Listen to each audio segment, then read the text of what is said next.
Welcome, and thank you for sharing some time. This is the story of how Breathe, the Monday morning reset podcast project, began. It started the way a lot of meaningful things have begun. Not with a big plan, but with a real need. Safiro, my daughter, and I were working through our own pressures, the kind that build quietly, the kind that you carry while you keep showing up for everyone else. And we kept noticing something simple. When stress rises, the first thing we lose is our breath. Not completely, but just enough to forget ourselves. So, we asked a small question that turned into a bigger invitation. What if we created a space to pause together?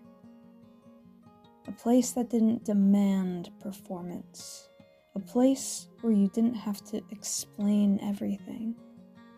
A place where it was okay to be tired. Okay to be honest. Okay to just listen. That became Breathe. We called it the Monday morning reset because Monday has a way of arriving with weight.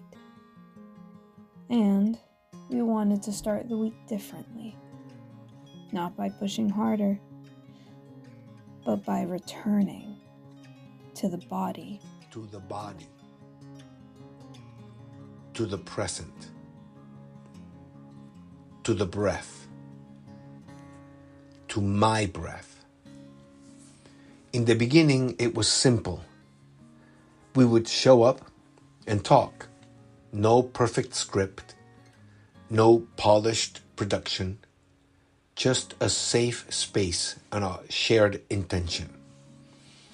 And what surprised us was how quickly it resonated.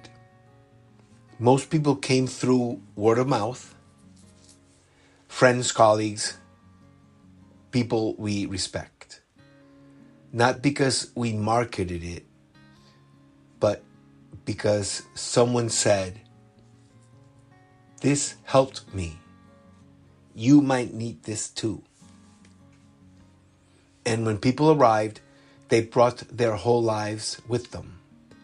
Work stress, family stress, health stress, grief, deadlines, uncertainty. And sometimes they brought nothing but silence and a camera that was turned off. And that was still welcome. Because Breathe isn't about being okay. It's about being real.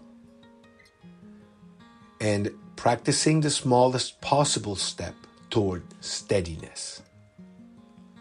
Over the weeks, certain themes kept returning, like familiar friends. The idea of the micro pause. A moment you can take anywhere. In the car before a meeting, after a hard phone call.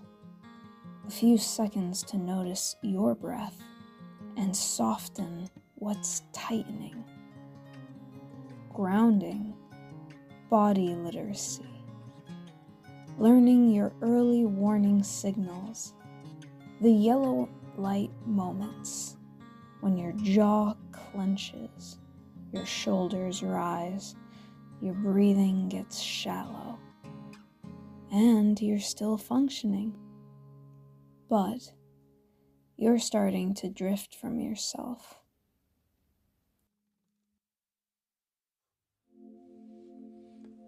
And we learned something important. People don't need complicated techniques. They need simple, repeatable tools that work in real life.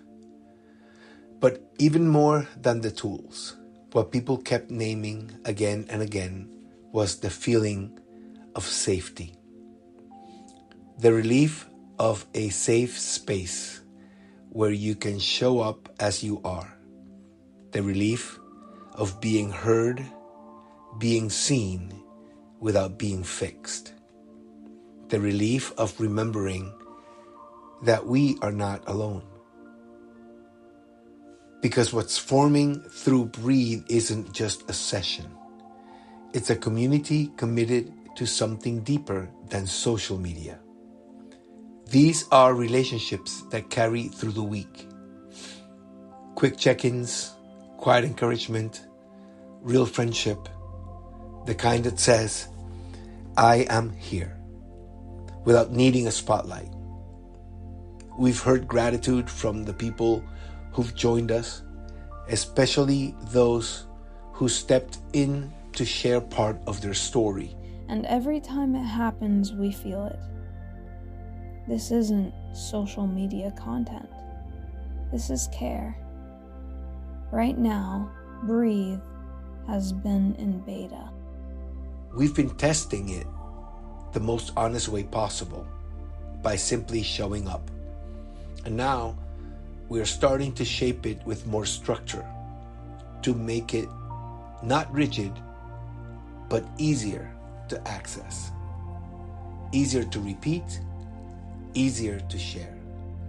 Because if a few minutes of breathing and belonging can change the texture of someone's day, then this is worth building well. The beginning of Breathe, a project born from real life, held together by simple practices and sustained by community. A reminder that you can always pause, that you can return back to self, and that you can take that compassionate breath of which you are so deserving today. Thank you for listening.